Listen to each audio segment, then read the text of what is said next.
ॐ आत्मा मे शुद्ध्यन्तां ज्योतिरहं विरजा विपाप्मा भूयासगं स्वाहा. May my physical self be purified. Let me realize that I am of the nature of light and not touched by death or sin. Om Paramatma me shuddhyantam ज्योतिरहं Viraja विपाप्मा भूयासगं स्वाहा. May my psychic being be purified. I am free from all impurities of the nature of illumination. Om अंतरात्मा मे शुद्ध्यन्तां ज्योतिरहं विरजा विपाप्मा भूयासगं स्वाहा. May my innermost being be purified. May I realize the truth that I am unborn, ever luminous, all-pervading divine presence. Om. Peace, peace, peace.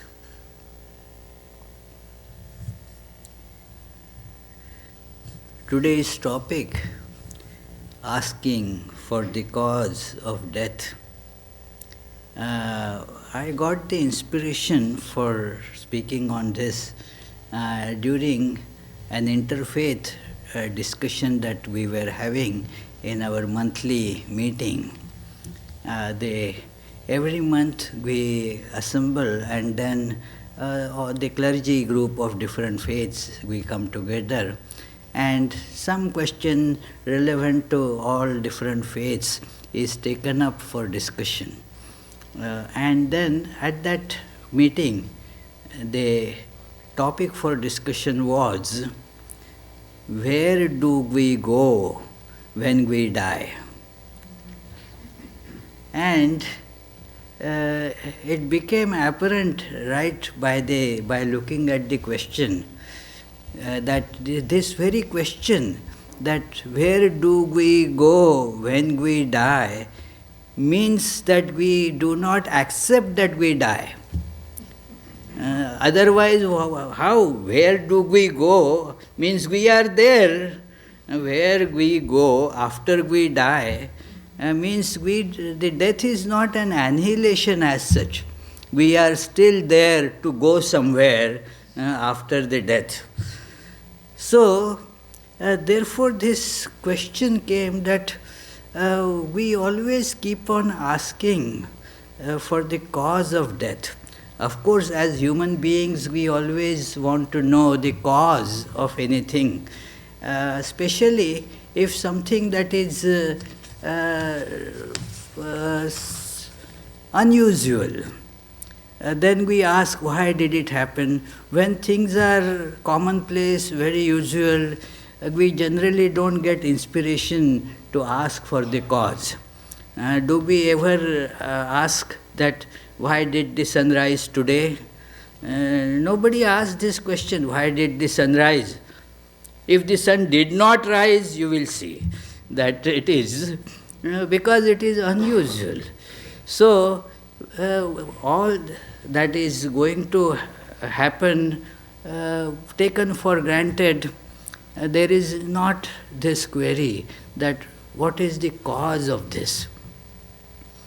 The cause is asked specifically by almost everyone when they find some fact that was astonishing, that was rather wondrous, unexpected. And then we ask, why did it happen?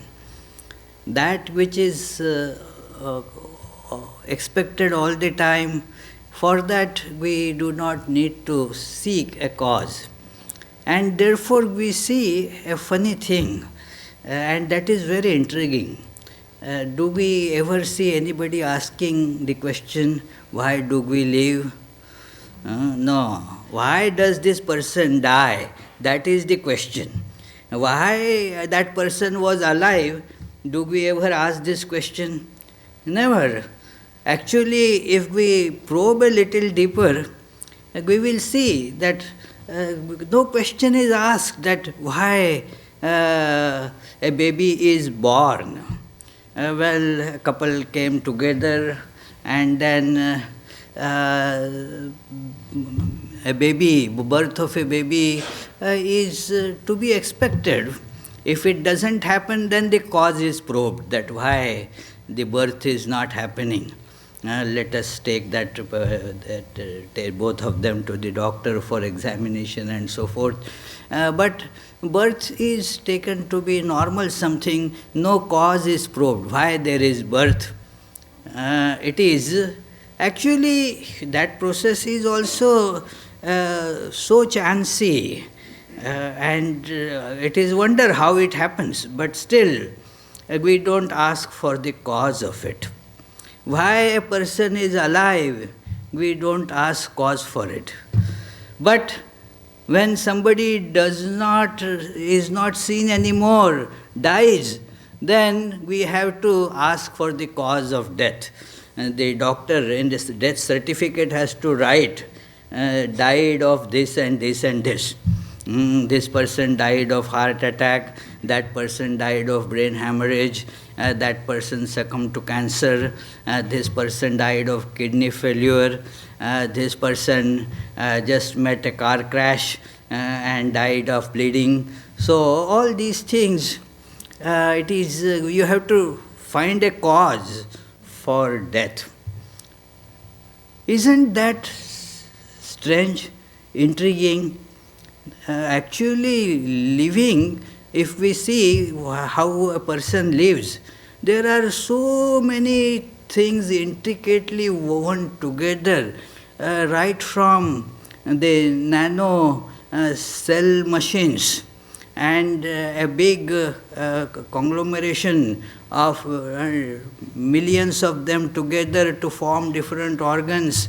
All of that has to perform with precision all the time, and it is therefore really a wonder that how it keeps on happening for such a long time. Take for example the pump that is called heart.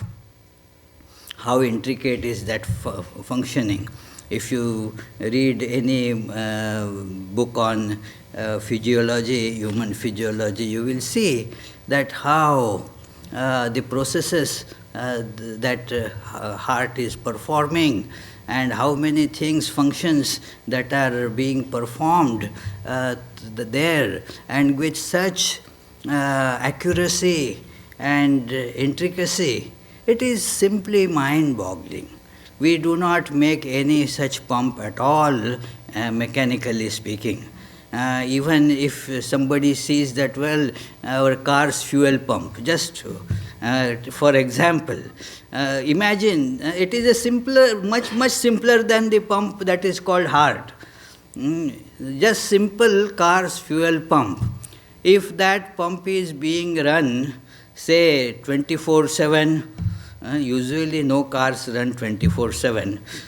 But this heart pump is going on 24/7, and for how many years?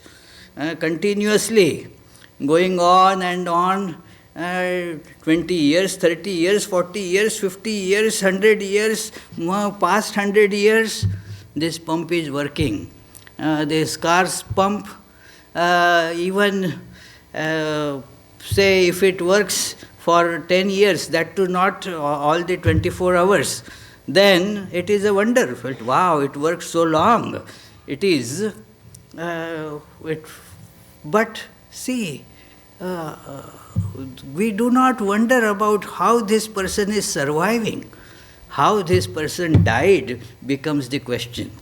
It should have been more a question that what is making it survive in spite of all these intricate actions going on, which suggest that we take life for granted. In our deepest awareness, we do not think that we die. Life is not to be questioned. We do not need to probe the cause of life. Life is spontaneous. It is.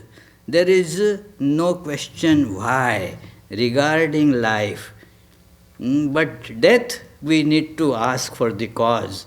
Why did this person die? And why should we be asking for cause of death? Even for asking about any cause, we take for granted that everything that is happening for a reason, with a cause, and if that cause is not there, the thing will not happen. That particular event will not happen. There is a cause that has preceded it, and as a result, that event is happening. This is an ingrained belief in human mind, and that actually, if we see all our scientific progress, etc., has happened because of this innate tendency to probe, to ask why. And thus we unravel various secrets of nature by asking why. But when it comes to cause of death, why a person died, it is very, very intriguing, interesting, because if you say that person died because the heart is stopped and so that person died, it would be probably satisfactory in legal terms that there was a massive heart attack and then the heart stopped pumping the blood, and therefore that person breathed his last. Again, that is also a term, breathing last breath. But it is possible to revive breath.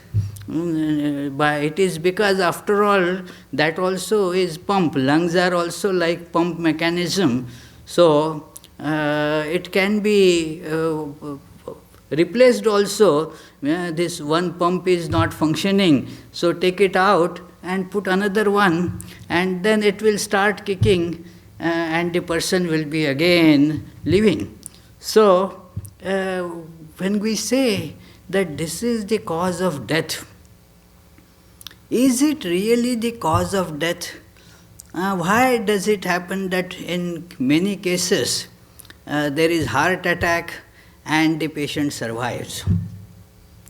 Similar heart attack to another person, that person says final goodbye. No. Why does it happen? If heart attack is the cause, then the cause should be impersonally applicable to all cases. Then only you can say that it is cause. Otherwise, it happens here and not there, then it cannot be termed as the cause of death. Do all people having gotten heart attack, do they die? No, all do not die. They probe statistical constitutions of people that who may survive many heart attacks and some who will not be able to survive heart attack. Two of our Swamis were told by a cardiologist. One was a bit older, another comparatively younger, but the doctor told his younger Swami, you be very careful. If you get heart attack, it could be fatal for you. And he's asked why.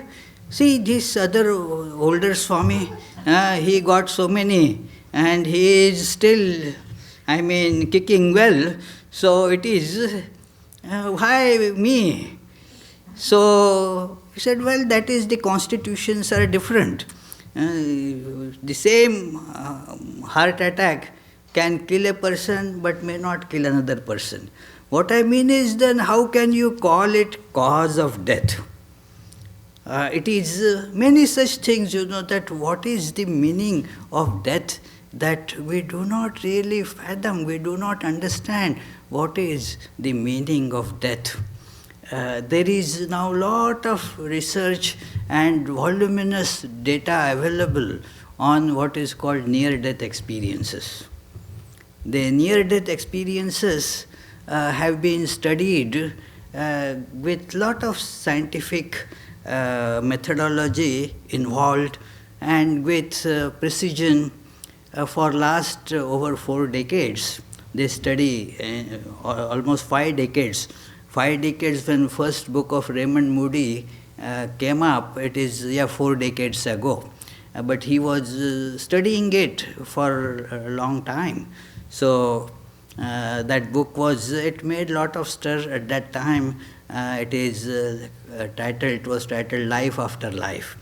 Dr. Raymond Moody, as a medical student, he got interested in it and started studying how it happens, because many tell the experience, but we push them aside. No, that cannot happen. Probably they didn't record that the moment of death properly, and that is why there was an illusion that the person came back after death.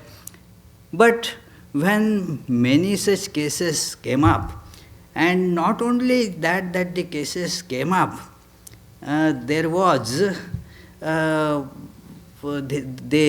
data indicated that those people were alive even while the doctors thought that they are dead. They comparatively later research in this field in exactly finding out that what was happening, how, and lot of case studies in this matter are recorded. There is one Dutch doctor, heart cardiologist, Pim van Lommel. His videos are available on YouTube. His books have become quite well known. So he mentions about this, that look, you see that the heart has stopped. According to, looking at the EKG, in complete stopping. There is nothing, no activity going on in heart. Okay. After a few seconds, the supply of blood to the brain stops. The brain stopped functioning electrically. Everything is stopped. That EEG is also showing that the brain is gone.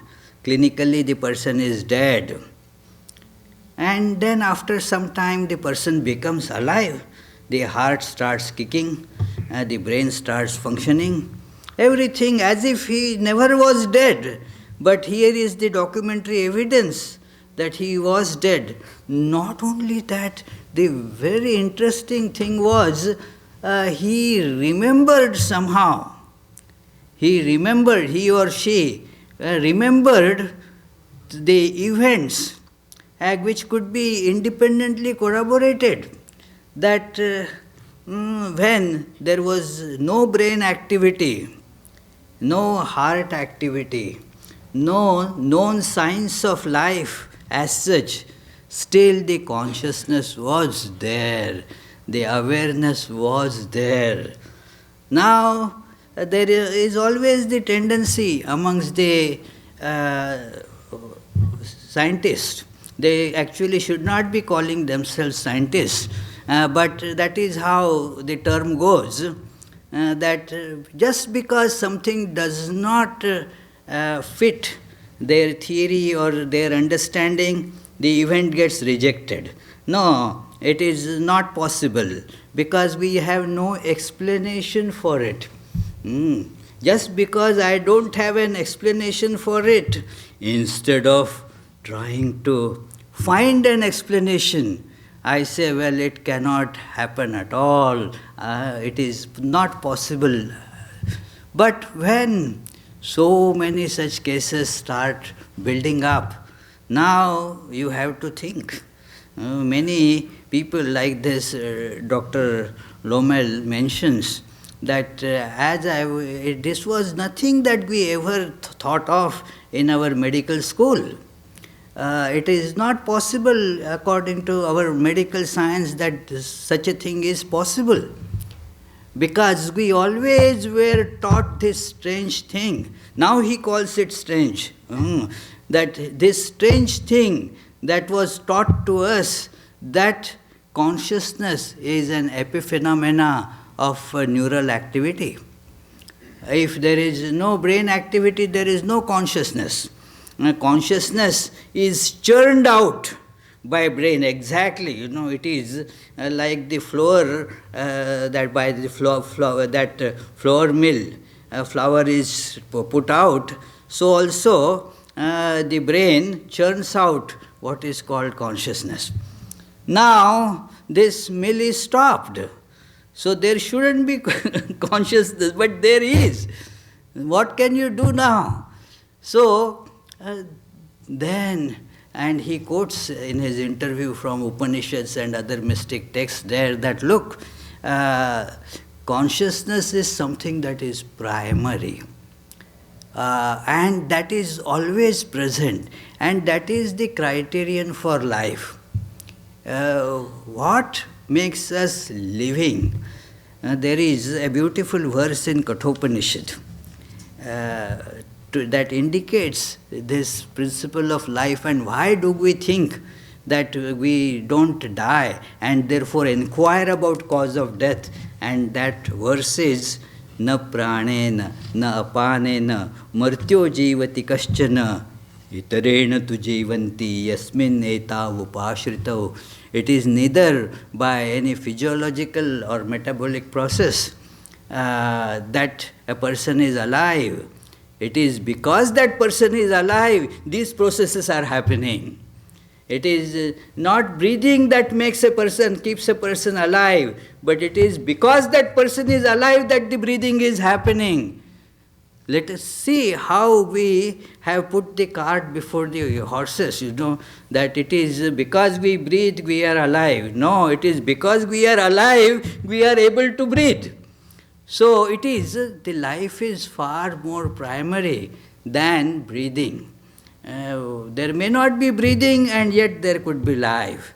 There may not be a neural function and yet there could be life. Life is a primary, indestructible thing. And the physical function of life is only one variant through which it is expressing.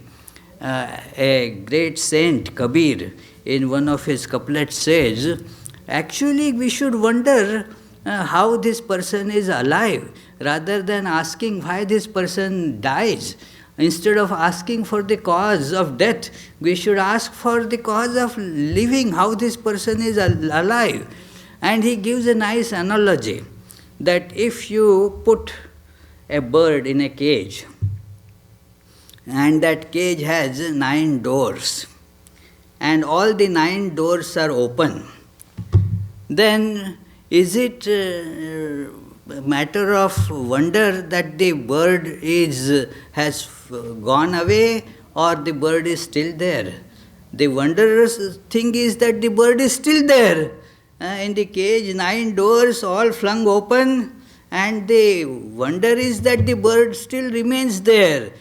Similarly, he says that our personality, our body is a cage with 9 open doors.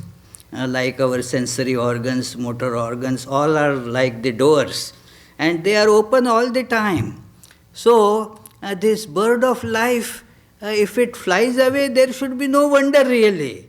Why it stays? Rehne ko achraj hai.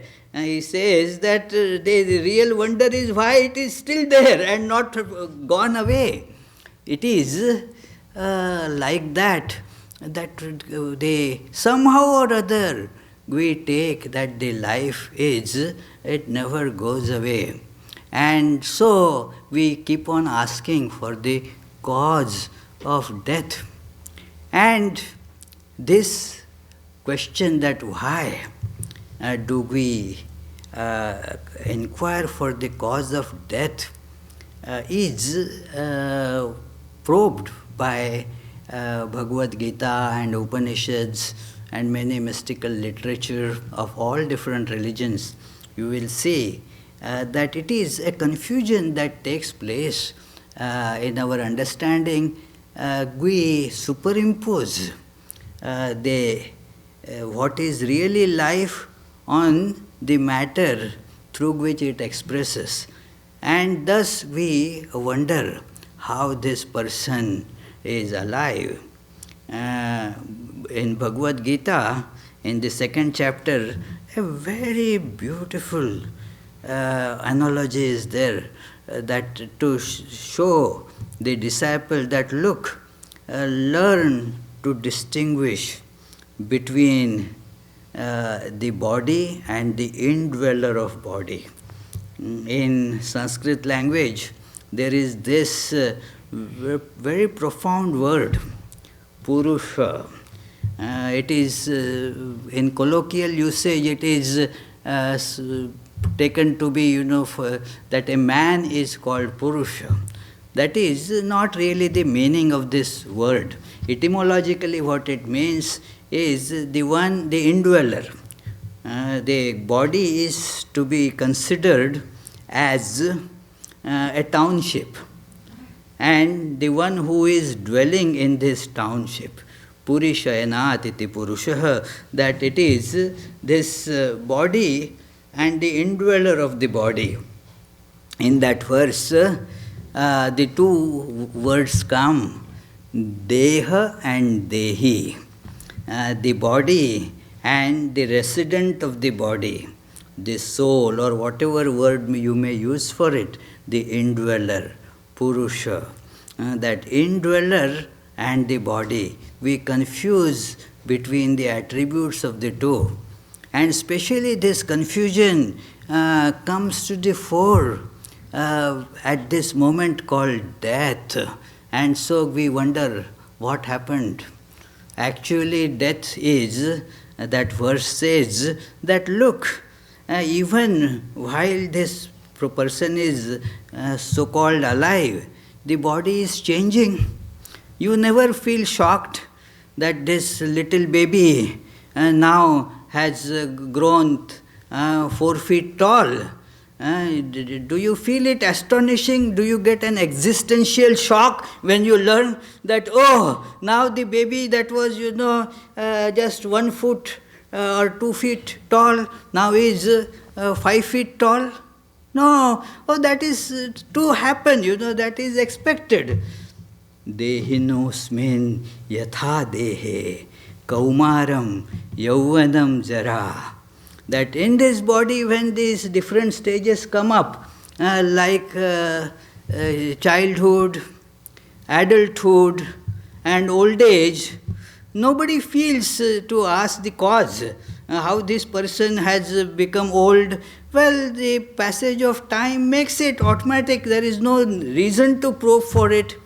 It is, but suddenly, when the next link in the chain is reached, we get the question, why this person die?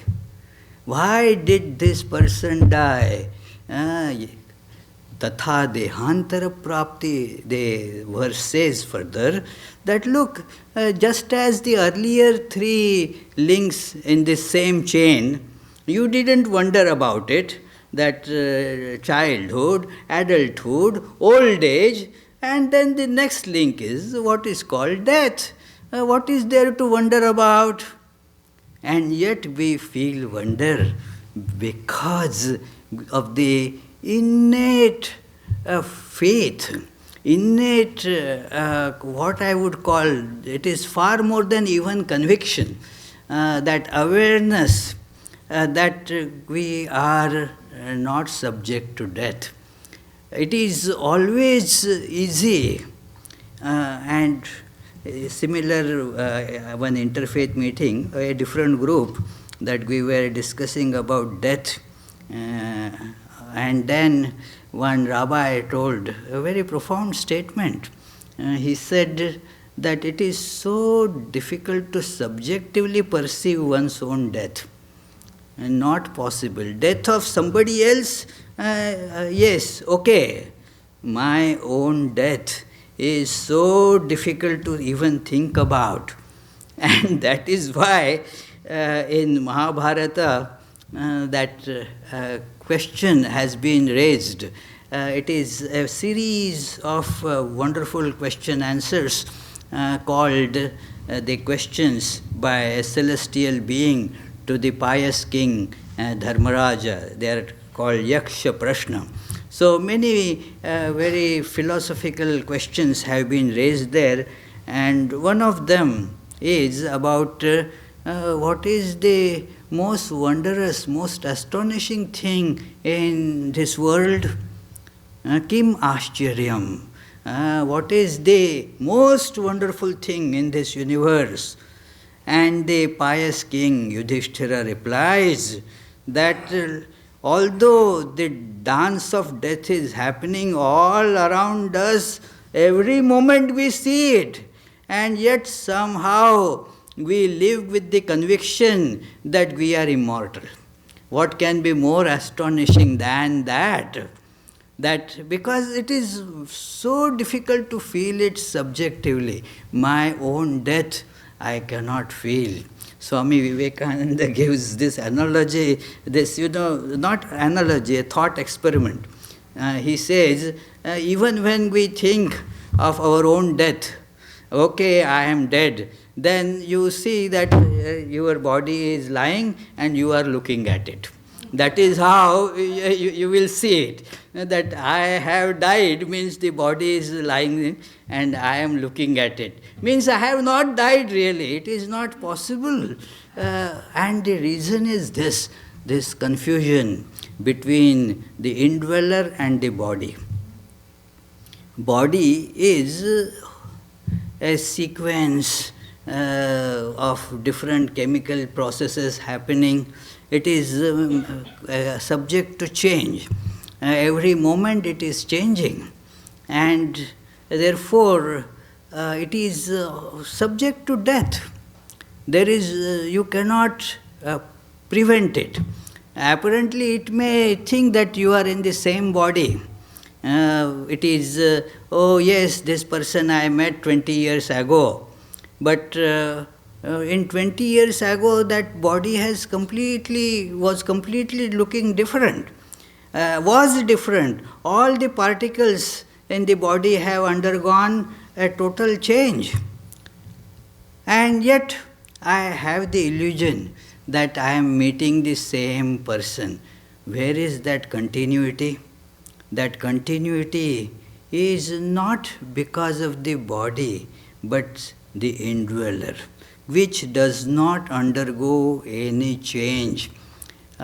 Because of this innate certainty, not just faith, far more than faith, that certainty that there is something that is not changing, something that is continuously there, the same. Because of that, it is possible to have the regular behavior in our life also possible. Otherwise, our day-to-day life will just break down without this awareness that there is something that does not change. For example, we had arranged today's music concert quite a few months ago. It was all decided. Now, during these months, things have changed a lot. We had contacted the singer, the tabla player, and all that. Now, are those who are going to perform same whom we had contacted 2 months ago, or have they changed? We know that they are the same people. Although body is undergoing change all the time, still how do we know that they are the same. What is same? What is not changing in all these changes? Our senses perceive only changes. It is, for example, when we see, it is the changes that are being perceived. It is, but in spite of these changes, we are aware of something that does not change and therefore cannot die. Since it cannot change, it is beyond time. It is beyond space also. That is the next point that I am coming to. It is beyond time. It does not change means it is beyond time. Time cannot have any effect on it, and therefore it is immortal. Also, it is beyond space, and therefore it is everywhere. That is another very counterintuitive principle that is preached by the sages, that although our bodies are different,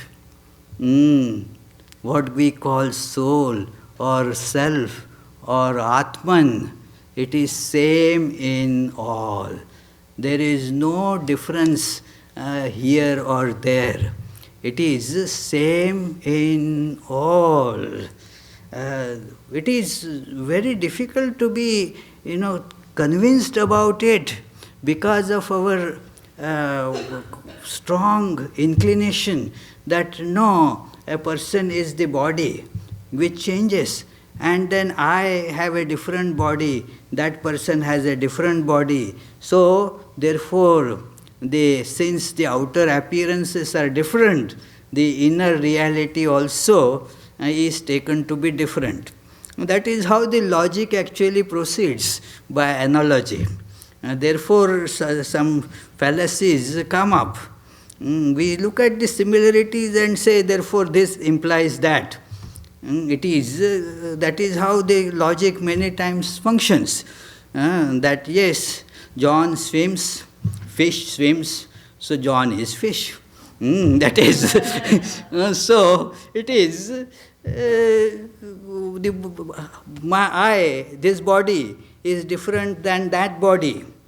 And so I conclude, because the bodies are different, the inner soul must be different.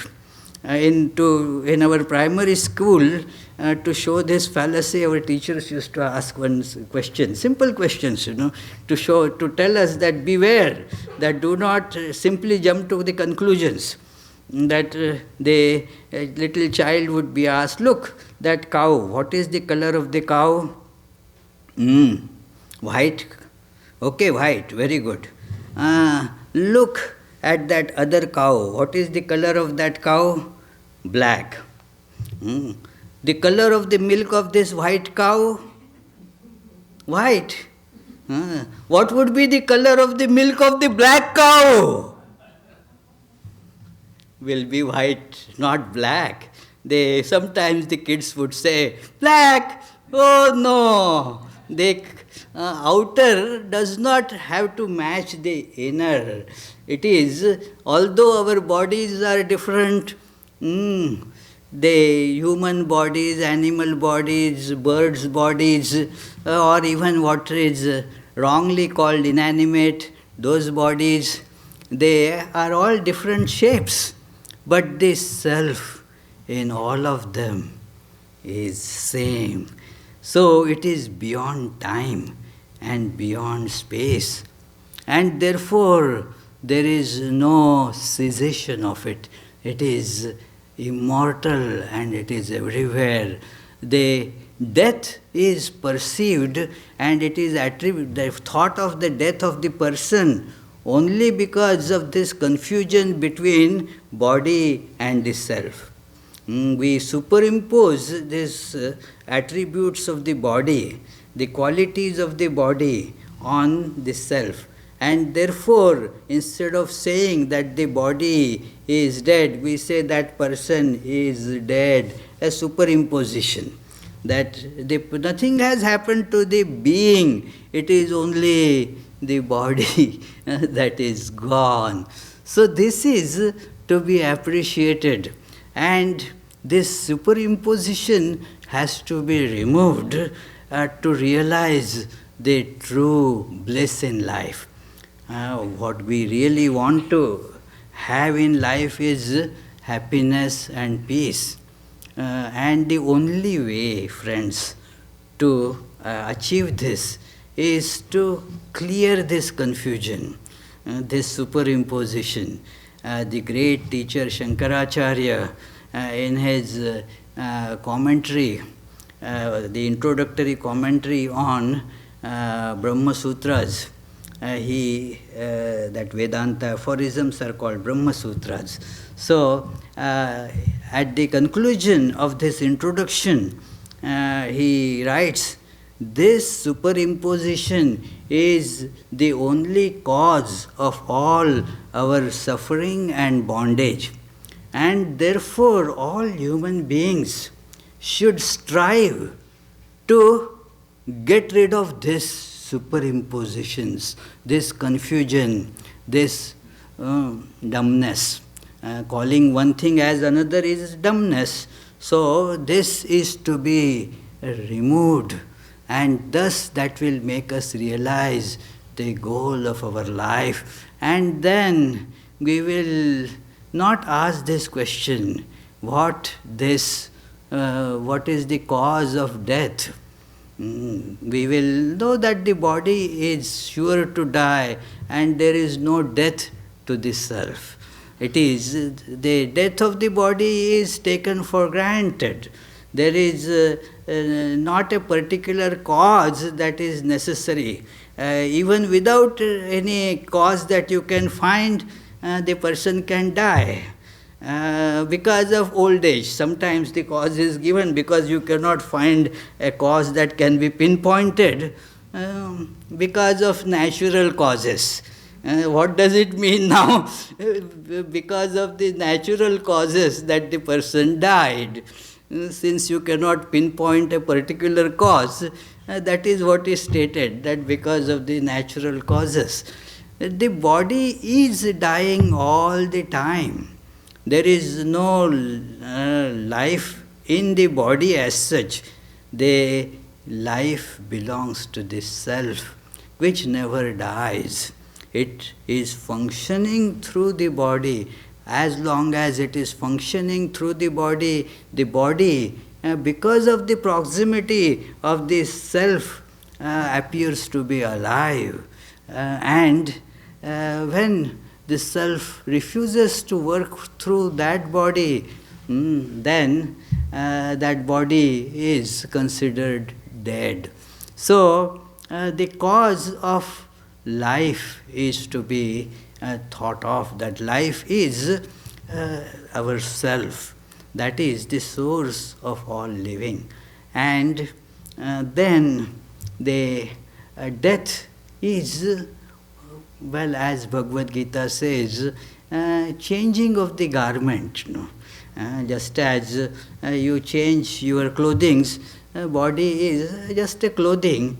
Just as you unbutton your coat and keep it aside, so you can unbutton the body also actually and keep it aside. We do it here. I mean, don't you realize you are physically sitting here, but have you been here all the time? You were somewhere else, maybe on a football field, who knows.